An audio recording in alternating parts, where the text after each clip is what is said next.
So what we're doing now is we're really kind of applying this into our memory, because this is kind of like a subconscious to pronounce this without thinking. And so now you have to realize that ra comes from the tip of my tongue and the roof of my mouth. So if I were just saying Ar-Rahman, Ar-Rahim, just kind of sounds, that's not meticulous, versus and see, sometimes you make the rolling. Ar-Rahman, Ar-Rahim. Ar-Rahman Ar-Rahim. Ar-Rahman Ar-Rahim. Ar-Rahman Ar-Rahim. And smiling at the end, because that's the sign of something thin. So in the tasmiyah we'd say bis, and the sin, remember we said is a letter of humps. So Bismillahir Rahmanir Rahim. Bismillahir Rahmanir Rahim. And so you'll see all of this stuff coming together once we start reciting. So we did the makhraj of lam. So Bismillah, Bismillahir Rahmanir Rahim. Bismillahir Rahmanir Rahim. Good. And so this will come all over the place once we start reciting as well. So questions so far? You said the raw is the neck, behind the teeth, Yeah. the tongue. But I have a tendency when I say it, like kind of make it more back. Yeah. So it's The mouth. it's not the back. It's what's important is it's the tip of the tongue. Okay. If you just say R, R. right, there's no tip of the tongue involved. Right. Right. That the English R is not the same makhraj at all. It's just kind of like R. I actually don't know where you could pinpoint that. But ra is going to be the tip of the tongue touching the roof of your mouth behind the noon. The noon would be the most like forward anterior kind of sound. It'd be n, like n, and behind that would be l, Out. and it'd be the tip of the tongue. But it doesn't really like touch the roof. It's like right like next to the roof. No, it's touching. You don't press, because if you press, you'd roll. Out. If you're going to say l, you make a rolling by pressing. L, right? But we don't want to do that. Out. So we say l, and it's kind of light touching. Out.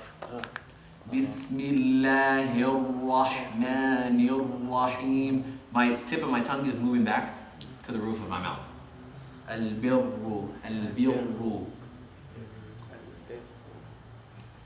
You see, according to the Makharaj here on page 3, it says that it's actually the inner tongue, that small tongue in the back there, that's where the ra is generated. No, it's the tip of the tongue The tip- on the inner side of the roof.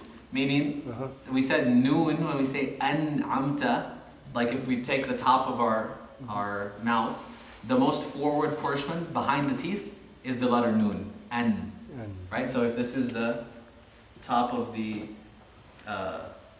this is kind of the top of your mouth, and this is the tongue would touch here, these are teeth. This is going to be the letter noon, okay? And then here, or something around here, would be the letter ra. Okay? So this is the roof of the mouth, but the important thing is it's from the tip of the tongue. Okay? So you actually have to take the tip of your tongue back and say a ra, L, right? You'd say del sleeve, right? Practice more, we'll practice more. It's kind of a theoretical concept until we start practicing. That's a Yeah. question. I know like everyone knows lamb, but what do the books say for the makharaj of the lamb? It's like the side of the. How is it the side of the tongue? La. It's like your tongue touching the side of your teeth. La. La. Right, you know? Oh, okay. Or la.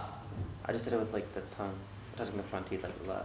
No, but see, yeah. And so I'm saying these sounds can be made generally from different places, but in the Tajweed, like, you know, correctness and meticulousness, they would be pronounced like fully, like la. So both sides of the tongue just touch both sides of the teeth. Yeah, La. la. And lam is one that people don't make mistakes on. We'll focus more so on the thickness and thinness of the lam, and it'll automatically correct itself. Questions? So today we did, so we went over the makharij we went first over al-qalqala rules again, and then we went over the shidda, and then we went over the makharij for jim, sheen, and ya, for dad and lam, for noon and for ra, and we did the quality of istitala, which was making the dad really long. It's the longest letter. And we did the quality of takrir, which is making sure that we don't roll our raws. So takrir is a bad thing. Yeah. Right? And so I said that's an example of what they say that you can't learn from books. You have to learn from a teacher. And so we'll practice now. We'll read until 9:30. We'll split into 2 groups, and then we'll practice. Questions otherwise? So when we do ikhfa, this is all kind of building up for ikhfa. The reason that we have to, so this is actually good. You asked, like, I can generally make the sound and it'll sound fine. But for ikhfa to be correct, you're concealing part of the makhraj of that letter, of the next letter, right? So we have a nun sakin followed by the letter kha, right?